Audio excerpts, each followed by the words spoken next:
Tonight, we're stepping into the ring with Richard Matheson's 1956 classic, Steel, from his collection Steel and Other Stories.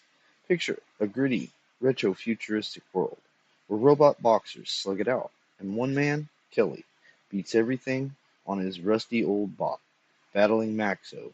It's a story about fighting against the odds, finding your inner strength, and facing a world that's moved on. Matheson, the genius behind I Am Legend and the Twilight Zone, delivered a tale that raw emotion and perfect for anyone who ever felt like an underdog. So grab your ringside seat and get ready to rumble with steel. The two men came out of the station rolling a covered object.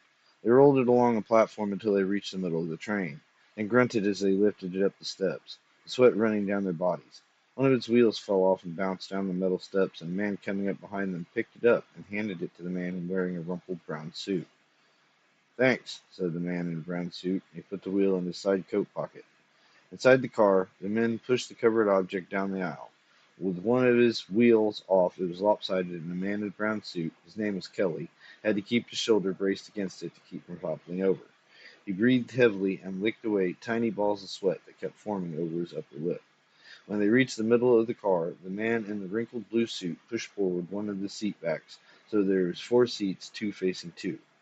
Then the two men pushed the covered object between the seats, and Kelly reached through a slit in the covering and felt around until he found the right button. The covered object sat down heavily on a seat by the window. "Oh, God, listen to him speak," said Kelly. The other man, Pole, shrugged and sat down with a sigh. "What'd you expect?" he asked. Kelly was peeling off his suit coat. He dropped it down on the opposite seat and sat down beside the covered object. "Well, we'll get 'em some of that stuff where we're paid off," he said worriedly. "If we can find some," said Pole, who was almost as thin as one. He sat slumped against the hot seat, watching Kelly mop at his sweaty cheeks. "Why shouldn't we?" said Kelly, pushing the damp handkerchief down under his shirt collar.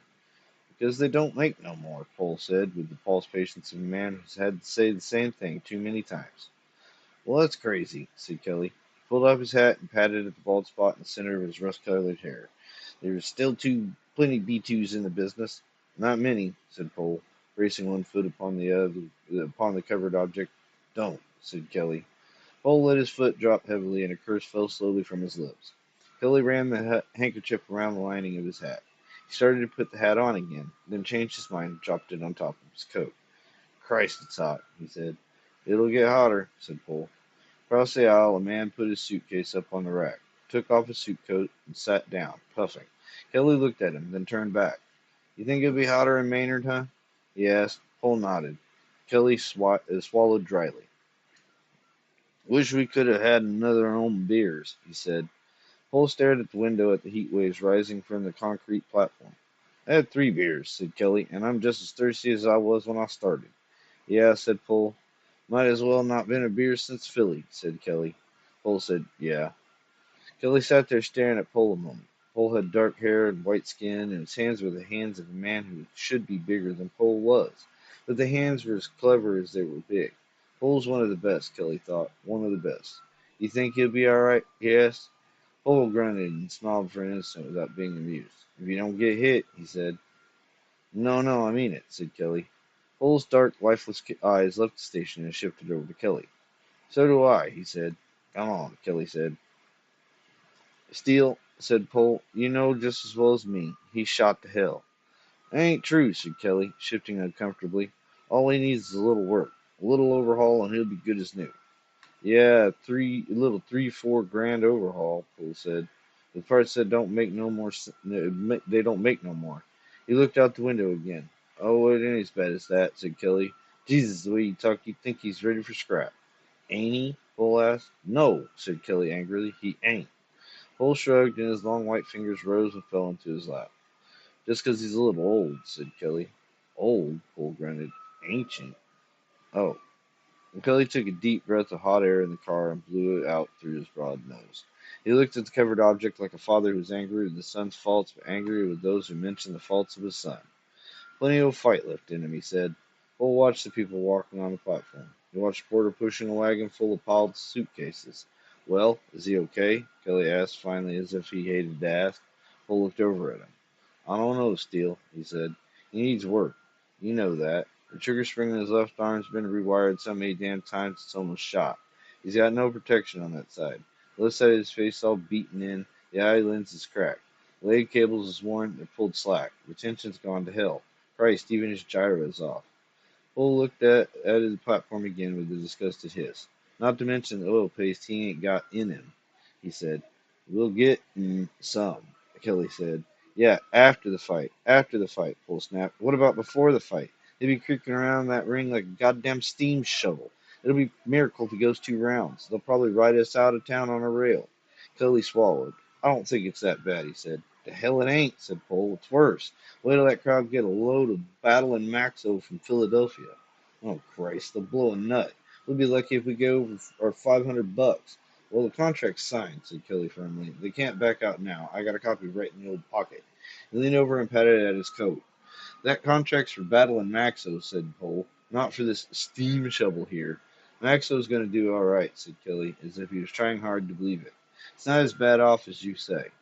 Against a B7? Cole asked. It's just a starter B7, said Kelly. It ain't got the kinks out yet. Cole turned away. Battling Maxo, he said. 1 round Maxos. Battling steam shovel. Oh, shut the hell up, Kelly snapped suddenly, getting redder. You're always knocking him down. Well, he's been doing okay for 12 years now, and he'll keep on doing okay. So he needs some oil paste, and he needs a little work. So what? With $500, we can get him all the paste he needs. And a new trigger spring for his arm, and new leg cables and everything. Christ's sake. He fell back against the seat, chest shuddering with breath, and rubbed at his cheeks with a wet handkerchief. He looked aside at Maxo. Abruptly, he reached over at a hand and patted Maxo's covered knee clumsily, and the steel clanked hollowly under his touch. You're doing all right, said Kelly to his fighter. The train was moving across the sun-baked prairie. All the windows were open, but the wind that blew in was like blast from an oven. Kelly sat reading his paper, his shirt sticking wetly to his broad chest. Bull had taken his coat off too, and was staring morosely at the window at the grass-tufted prairie that went as far as he could see. Maxo sat under his covering, his heavy steel frame rocking a little with the motion of the train. Kelly put down his paper. Not even a word, he said. What do you expect? Bull asked. They don't cover Maynard. Maxo ain't just some clunk from Maynard, said Kelly. He was big time. You'd think he'd shrug, remember him. Why? For a couple prelims in the garden 3 years ago? Bull asked. It wasn't no 3 years, buddy, said Kelly. It was in 1994, said Pohl. And now it's 1997. That's 3 years where I come from. It was a late 94, said Kelly, right before Christmas. Don't you remember? Just before Marge and me. Kelly didn't finish. He stared down at the paper as if Marge's picture were on it, the way she looked the day she left him. What's the difference? Pohl asked. They don't remember them, for Christ's sakes. There's a couple thousand of the damn things floating around. How could they remember them? About the only ones who get space are the champions and the new models. Pohl looked at Maxo. I hear Mullen's putting out a B9 this year, he said. Kelly refocused his eyes. Yeah? He said uninterestingly. Hyper triggers in both arms and legs, all steel aluminum. Triple gyro, triple twisted wiring. God, they'll be beautiful. Kelly put down the paper. Think they remember him, he'd mutter. It wasn't so long ago. His face relaxed in a smile of recollection. Boy, will I ever forget that night, he said. No one gives us a tumble. It was all Dimsy the Rock, Dimsy the Rock. 3 tones for Dimsy the Rock, Dimsy the Rock. Fourth rank in light heavy, on his way to the top. Chuckled deep in his chest, and did we ever put him away, he said. Ooh! He grunted with savage pleasure. I could see that left cross now. Bang! Right in the chops. And old Dimsy the Rock hitting the canvas like a rock. Yeah, just like a rock. He laughed happily. Boy, what a night, what a night. He said, will I ever forget that night? Cole looked at Kelly with a somber face, and then he turned away and stared at the dusty, sun-baked plain again. I wonder, he muttered. Kelly saw the man across the aisle looking again at the covered Maxo. He caught the man's eye and smiled, then gestured with his head towards Maxo. That's my fighter, he said loudly. The man smiled politely, cupping a hand behind one ear. My fighter, said Kelly, battling Maxo. Ever hear of him? The man stared at Kelly a moment before shaking his head. Kelly smiled. Yeah, he was almost like a light heavyweight champ once, he told the man. The man nodded politely. On an impulse, Kelly got up and stepped across the aisle. He reversed the seat back in front of the man and sat down facing him. Pretty damn hot, he said. The man smiled. Yes, it is, he said. No new trains out here yet, huh? No, said the man, not yet. Got all the new ones back in Philly, said Kelly. That's where he gestured with his head. My friend and I come from. And Maxo. Kelly stuck out his hand. Name Kelly, he said. Tim Kelly. The man looked surprised. His grip was loose. Maxwell, he said. Then he drew back his hand, rubbing it unobtrusively on his pant legs. You used to be called Steel, Kelly, said Kelly. You used to be in the business yourself. Before the war, of course. I was a light heavy. Oh? Yeah, that's right. It called me Steel because I never got knocked down once. Not once. And I was even number 9 in the ranks once. Yeah. I see. The man waited patiently.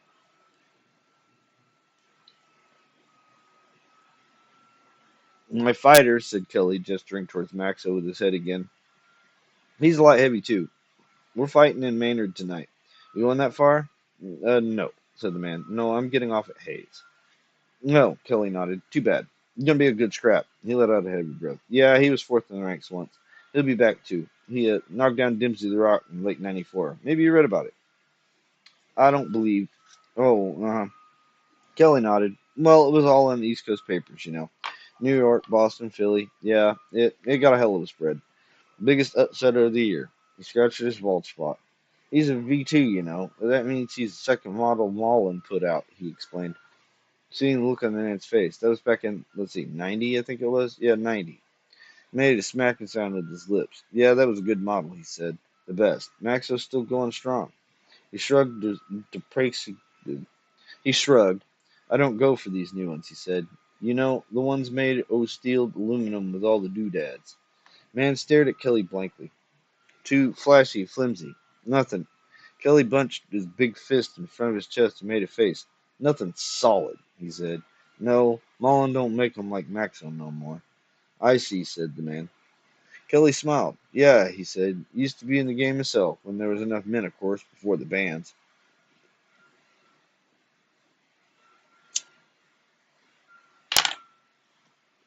He shook his head and then smiled quickly. Well, he said, we'll take this B7. Don't even know what his name is, he said, laughing. His face sobered for an instant and he swallowed. We'll take him, he said.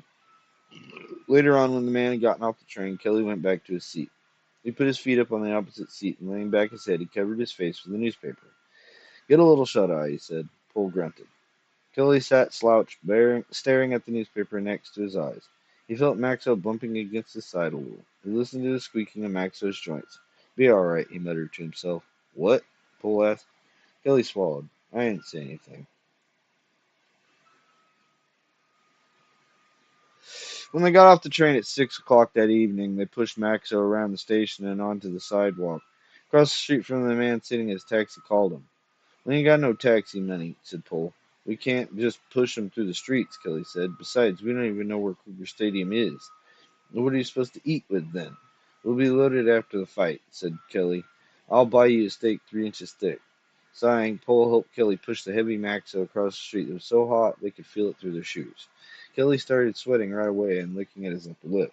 God, how do they live out here? He asked. When they were putting Maxo inside the cab, the base wheel came out again and Paul, with a smile, kicked it away. What are you doing? Kelly asked. Oh, shoot. Paul got into the taxi and slumped back against the warm leather of the seat while Kelly hurried over the soft tar pavement and picked up the wheel. Christ's sakes, Kelly muttered as he got in the cab. What's the... Where to, Chief? The driver asked. Kruger Stadium, Kelly said. You're there. The cab driver pushed in the rotor button and the car glided away from the curb. What the hell's wrong with you? Kelly asked Paul in a low voice.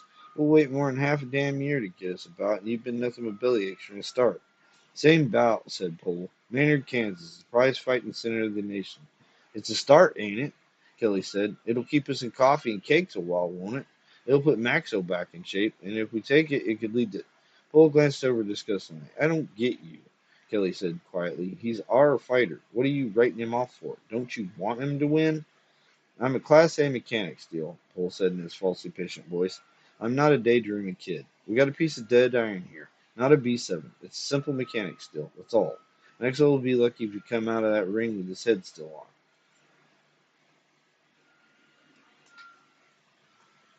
Kelly turned away angrily. It's a starter B7, he muttered. Full of kinks, full of 'em. Sure, sure, said Paul. They sat silently a while looking out the window. Maxo between them, the broad steel shoulders bumping against theirs. Kelly stared at the building. his hands clenching and unclenching in his lap as if he's getting ready to go 15 rounds. That's a beef fighter you got there? The driver asked over his shoulder. Kelly started and looked forward. He managed to smile. That's right, he said. Fighting tonight? Yeah, battling Maxo. Maybe you heard of him. Nope. He was almost a light heavyweight champ once, said Kelly. That's right? Yeah, sir. You heard of Dimsey the Rock, ain't you? Don't think so.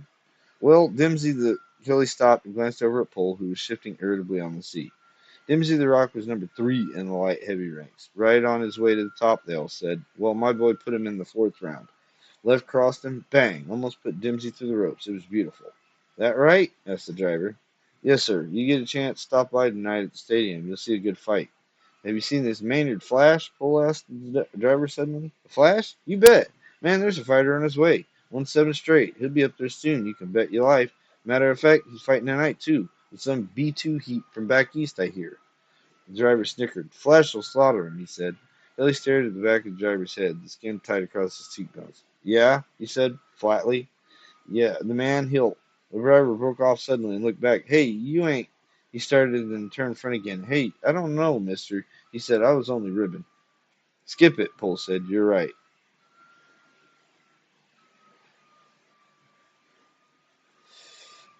Shut up, he said in a low voice.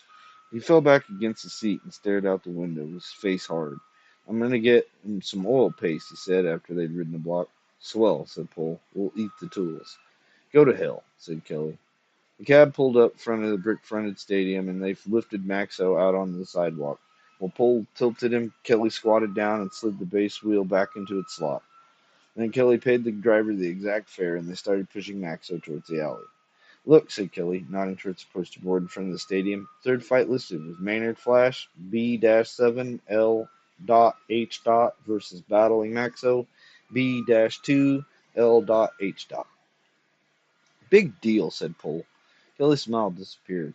He started to say something, then pressed his lips together. He shook his head irritably, and big drops of his sweat fell to the sidewalk. Maxo creaked as they pushed him down the alley and carried him up the steps to the door. The race wheel fell out again and bounced down the cement steps. Neither one of them said anything. It was hotter inside. The air didn't move. Refreshing like a closet, Bull said. Get the wheel, Billy said, and started down the.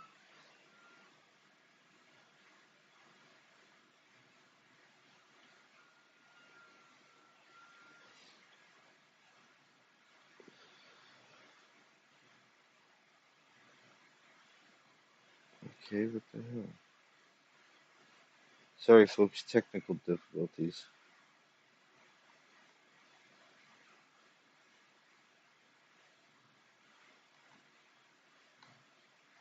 Okay, for some reason that page doesn't want to seem to load. So I'm just going to move on. I want a good fight, said the fat man. You'll get a good fight, Kelly said, feeling a tight pain in his stomach muscles. Maxo's in good shape. You'll see. He's in top shape. I just want a good fight. Kelly stared at the fat man a moment, and then he said, You got a ready room we can use? The mechanic and me'd like to get something to eat. Third door down the hall on the right side, said Mr. Watto. Your bout's at 8:30. Kelly nodded. Okay, be there. And Mr. Watto turned back towards his door. Towards his work. What about Kelly started? You get your money after you deliver a fight, Mr. Watto cut him off. Kelly's smile faltered. Okay, he said. See you then. Mr. Watto didn't answer. He turned from the door. Don't slam the door, Mr. Watto said. Kelly didn't. Come on, he said to Pole when he was in the hall again. They pushed Maxo down to the ready room and pushed him inside it.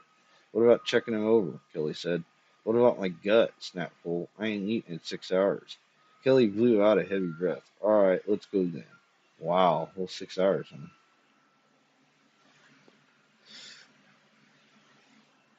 How much you want to bet that this guy's fucking bet against this robot? Because he knows it's not going to survive.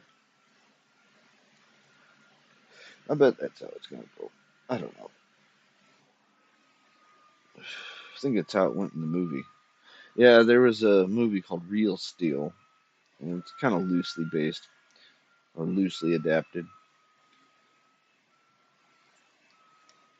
They put Max on a corner of the room. We should be able to lock him in, Kelly said. Why? You think someone's going to steal him? He's valuable, said Kelly. Sure, he's a priceless antique, said Pole. Kelly closed the door 3 times before the latch caught. He turned away from it, shaking his head worriedly. As he started down the hall, he looked at his wrist and saw for the 50th time the white band where his pawned watch had been. "What time is it?" he asked. "6:25," said Poole. "We'll have to make it fast. I want 'em to check 'em over good before the fight." "What for?" asked Poole. "Did you hear me?" Kelly said angrily. "Sure, sure," Poole said. "He gonna take care of that son of a bitch B7," Kelly said, barely opening his lips. "Sure he is," said Poole, with his teeth. "Hurry up," Kelly said, ignoring him. "We ain't got all night. Did you get the wheel?" Poole handed it to him. "Some town," Kelly said disgustingly as they came back in the side door of the stadium. "Told you they wouldn't have any oil paste here." "Why should they? B2s are dead. Maxo's probably the only one in 1,000 miles." Kelly walked quickly down the hall, opened the door, and out of the ready room went in. He crossed over to Maxo and pulled off the covering. "Get to it," he said. "There ain't much time." Blowing out a slow, tired breath, Bull took off his wrinkled blue coat and tossed it over the bench standing against the wall. He dragged a small table over to where Maxwell was and then rolled up his sleeves. Kelly took off his coat and hat and watched while Bull worked loose the nut that held the tool cavity door shut.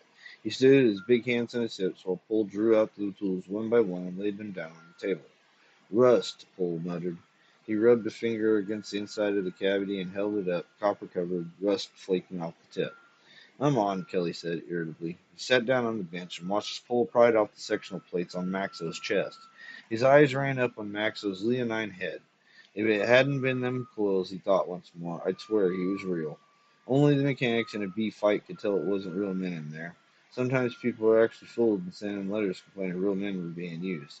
Even from ringside, the flesh tones looked human. Malling had a special patent on that. Kelly's face relaxed as he smiled fondly at Maxo. "Good boy," he murmured. Paul didn't hear. Kelly watched the sure-handed mechanic probe with his electric pick, examining connections and potency centers. "Is he all right?" he asked, without thinking. "Sure, he's great," Paul said. He poked out a tiny steel-caged tube. "If this doesn't blow out," he said.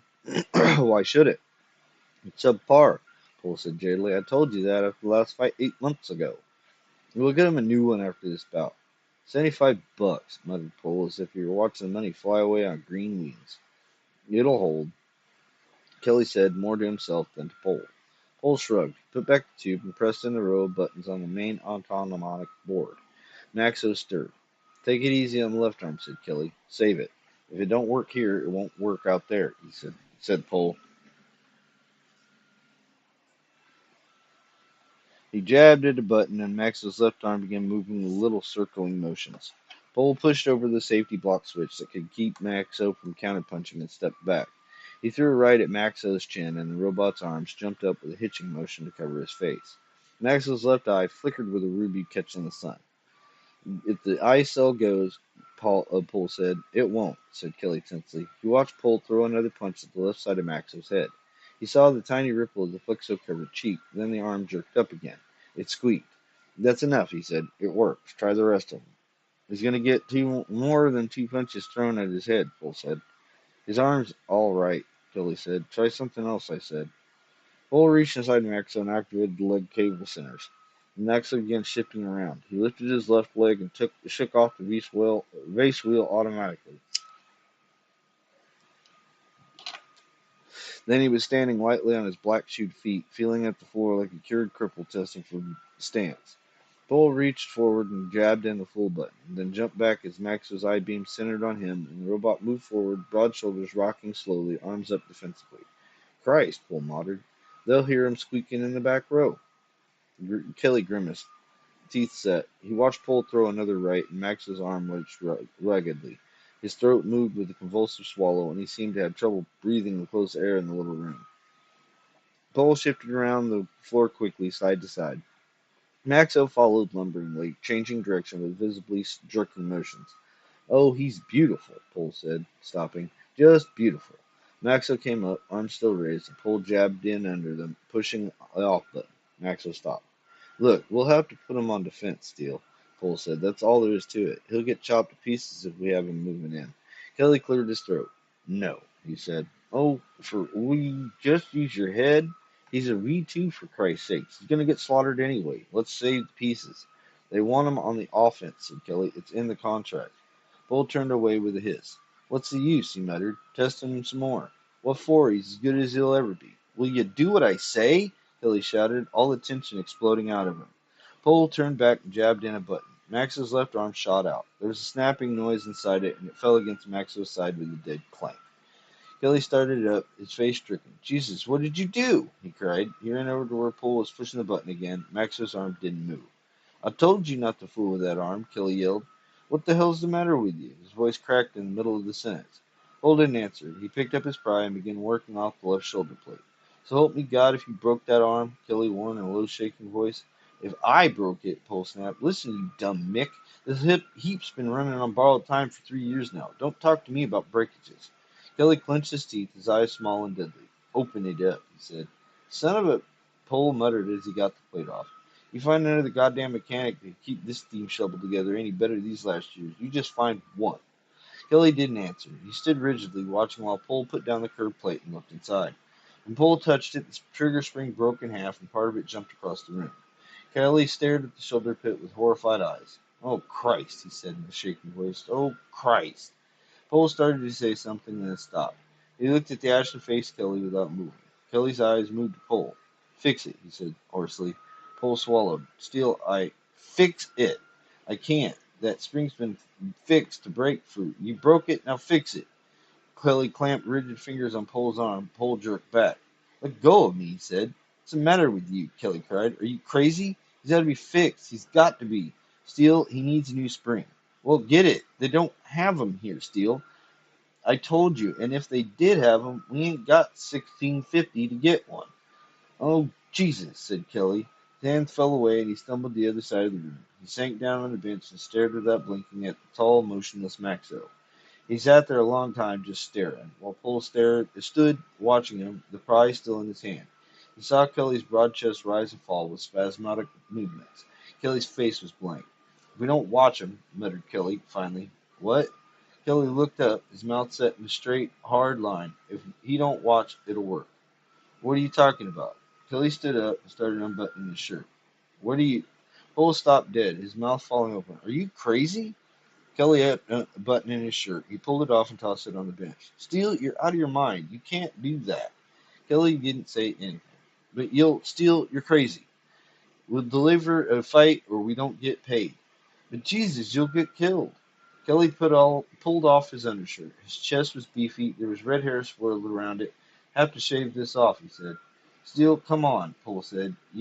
His eyes widened as Kelly sat down on the bench and started unlacing his shoes.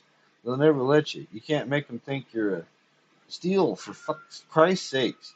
Kelly looked up at Pole with dead eyes. You'll help me, he said. But nobody knows what Maxo looks like. And only Watto saw me. If he don't watch the routes, we'll be all right. They won't know. The V bleed and bruise too. Steele, come on, Pole said shakily. He took a deep breath and calmed himself. He sat down hurriedly beside the broad-shouldered Irishman.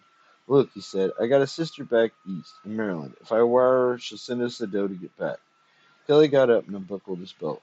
Steele, I know a guy in Philly with a B5 wants to sell cheap, Pole said desperately. We could scurry up the cash and steal. For Christ's sake, you'll get killed. It's a B7. Don't you understand? A B7. You'll be mangled. Kelly was working in dark trunks over Maxo's hips. I won't let you do it, Steele. I'll go to... He broke off with a sucked-in gasp as Kelly whirled and moved quickly to haul him to his feet. Kelly's grip was like the jaws of a trap, and there's nothing left of him in his eyes. You'll help me, Kelly said in a low, trembling voice. You'll help me, or I'll beat your brains out on the wall. You'll get killed, Pole murmured. Then I will, said Kelly.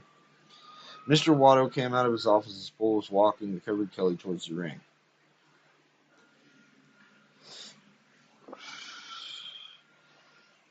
Come on, Mr. Watto said. They're waiting on you. Pole nodded jerkily and guided Kelly down the hall. Where's the owner? Mr. Watto called after him. Pole swallowed quickly. In the audience, he said. Mr. Watto grunted, and as they walked on, Pole heard the door to the office close. Breath emptied from him. I should have told him, he muttered. I'd have killed you, Kelly said, his voice muffled under the covering. Crowd sound leaked back into the hall now as they turned a corner. Under the canvas covering, Kelly felt a drop of sweat trickle down his temple. Listen, he said, you'll have to tell me off between rounds. Between what rounds? Pole asked tensely. You won't even last one. Shut up. You think you're just up against some tough fighter? Pole asked. You're up against a machine, don't you? I said shut up. Oh, you dumb, Pole swallowed. If I tell you off, they'll know. They ain't seen a B2 in years. If anyone asks, tell them it's an oil leak. Sure, still, you'll never get away with it. The last part of his sentence was drowned out as suddenly they were moving among the crowd. Walking down the sloped aisles towards the ring, Kelly held his knees locked and walked a little stiffly. He drew in a long, deep breath and let it out slowly. He'd have to breathe in small gasps and exhalations through his nose while he was in the ring. People couldn't see his chest moving, or they'd know. The heat burdened in around him like a hanging weight. It was like walking along the sleeping floor of an ocean of heat and sound. He heard voices drifting past him as he moved.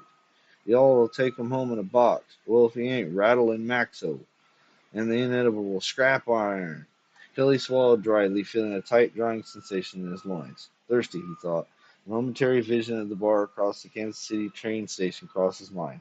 The dim-lit booth, the cool fan breeze on the back of his neck, the icy sweat-beaded bottle chilling his palm. He swallowed again. He hadn't allowed himself one drink in the last hour. The less he drank, the less he sweat, he knew. Watch it. He felt Pole's hand slide in through the opening in the back of the covering. Felt the mechanic's hand grab his arm and check him. Ring steps, Pole said out of the corner of his mouth. Kelly edged his right foot forward until his shoe tip touched the riser of the bottom step. Then he lifted his foot to the step and started up. At the top, Pole's fingers tightened around his arm again. Ropes, Pole said guardedly. It was hard getting through the ropes with the covering on. Kelly almost fell, and hoots and catcalls came at him like spears out of the den. Kelly felt the canvas give slightly under his feet, and then Pole pushed the stool against the back of his legs, and he sat down a little too jerkily. Hey, get that Derek out of here, shouted a man in the second row. Laughter and hoots. Scrap iron, yelled some people. Then Pole drew off the covering and put it down on the ring apron. Kelly sat there staring at the Maynard flash. The B7 was motionless, its gloved hands hanging across its legs. It was an imitation of blonde hair, crew cut, growing out of its skull collars.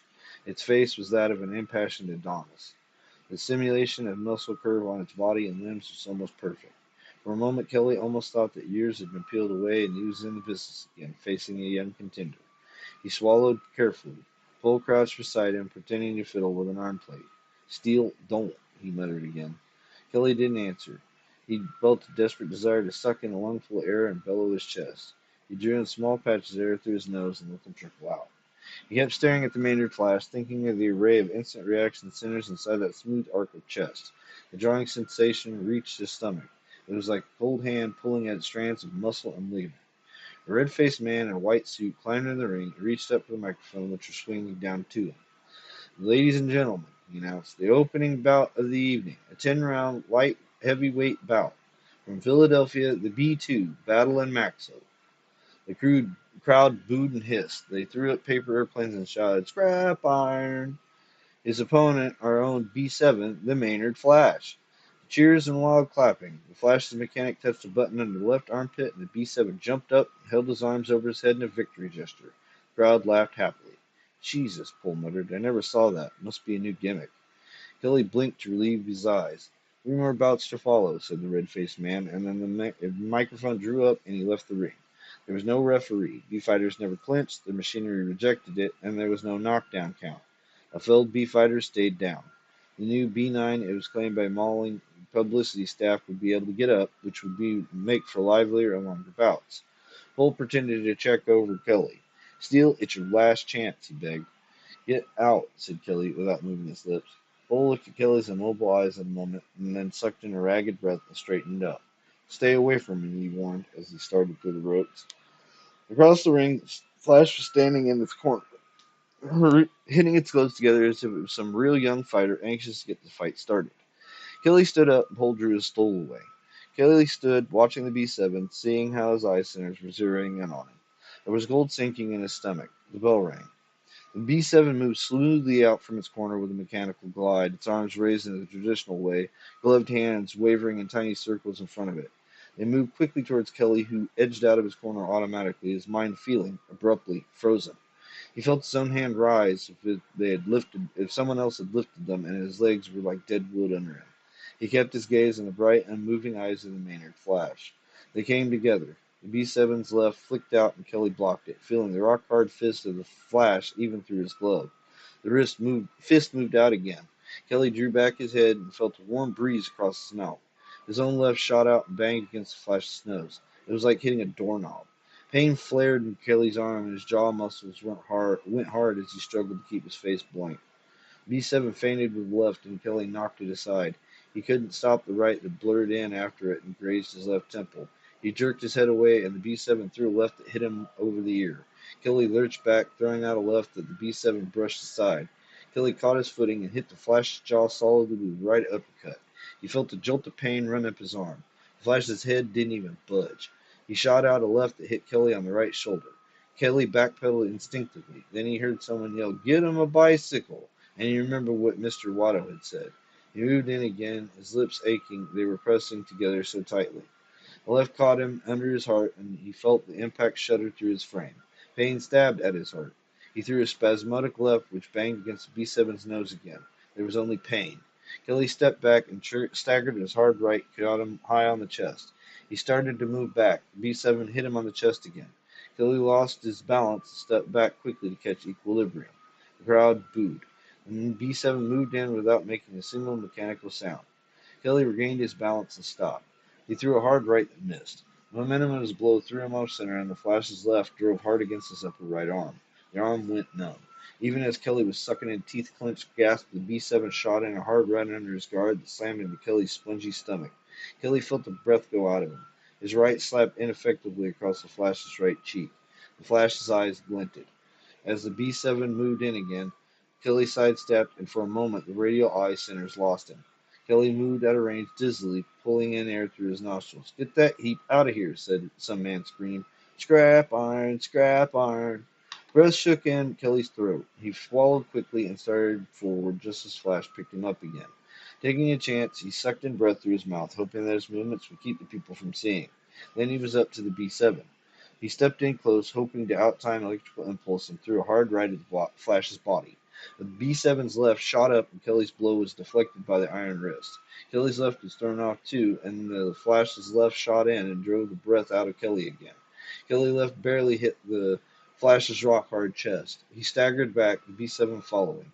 He kept jabbing, but the B7 kept deflecting the blows and counter-jabbing with almost the same piston-like motion. Kelly's head kept snapping back. He fell back more and saw the right coming straight at him. He couldn't stop it. The blow drove in like a steel battering ram. Spears of pain shot right behind Kelly's eyes and through his head. A black cloud seemed to flood across the ring. His muffled cry was drowned out by the screaming crowd as he toppled back, his nose and mouth trickling bright blood that looked as good as the dye they used in the bee fighters. The rope checked his fall, pressing in rough and hard against his back. He swayed there, right arm hanging limp, left arm raised defensively. He blinked his eye instinctively, trying to refocus them. "I'm a robot," he thought. "A robot." The Flash stepped in and drove a violent right into Kelly's chest, a left to his stomach. Kelly doubled over, gagging. A right slammed off his skull like a hammered blow, driving him back against the ropes again. The crowd screamed. Kelly saw the blurred outline of the Maynard Flash. He felt another blow smash into his chest like a club. With a sob, he threw a wild left that the B7 brushed off. Another sharp blow landed on Kelly's shoulder. He lifted his right and managed to deflect the worst of the left thrown at his jaw. Another right concaved his stomach. He doubled over, a hammering right drove him back on the ropes. He felt hot, salty blood in his mouth, and the roar of the crowd seemed to swallow him.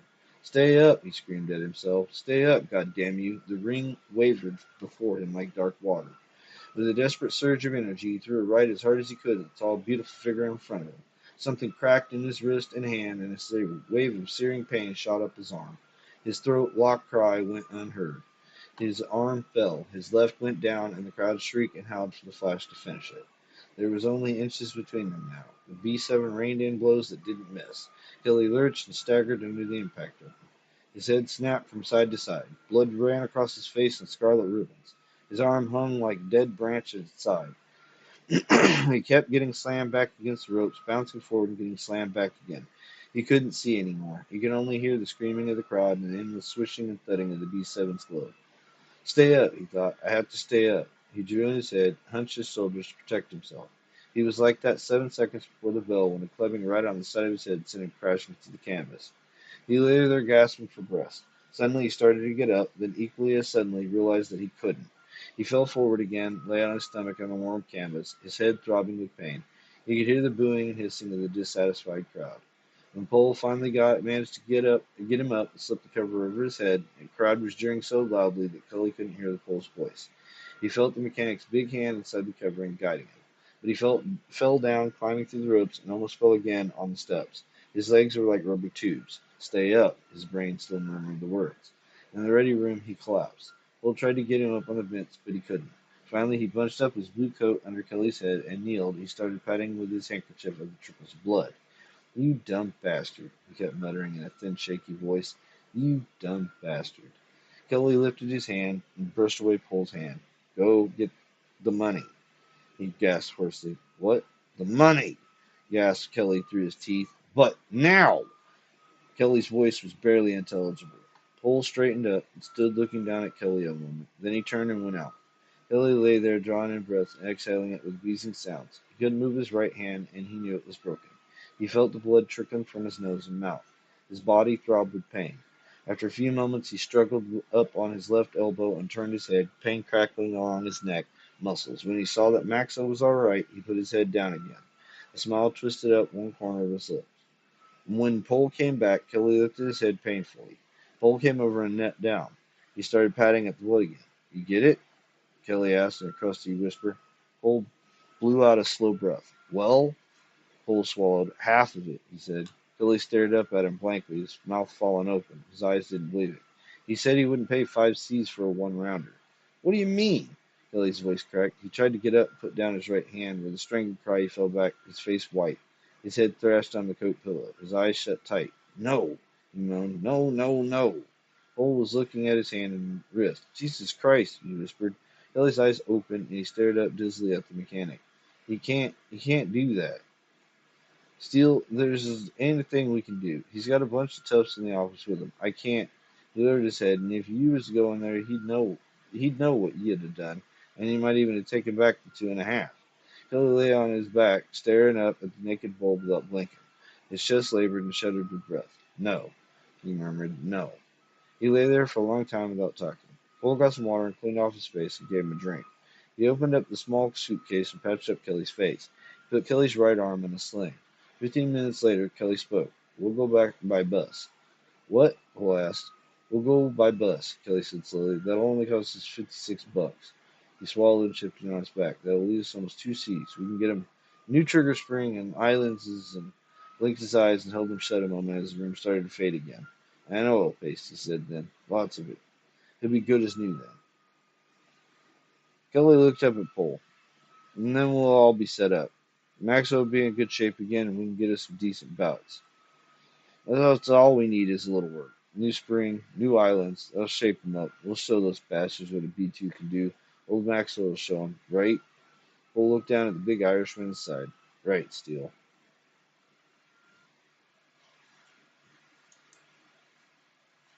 And that's Steel by Richard Matheson, folks. A knockout story that reminds us the human spirit can shine even when the world's gone all high tech. Kelly's fight to keep going with his beat up robot hits hard, especially if you push through a grind. What did you think of Kelly's resolve? Does it make you want to fight your own battles? Maybe drop your thoughts? Join us next time for another dive into the wild world of sci fi and beyond.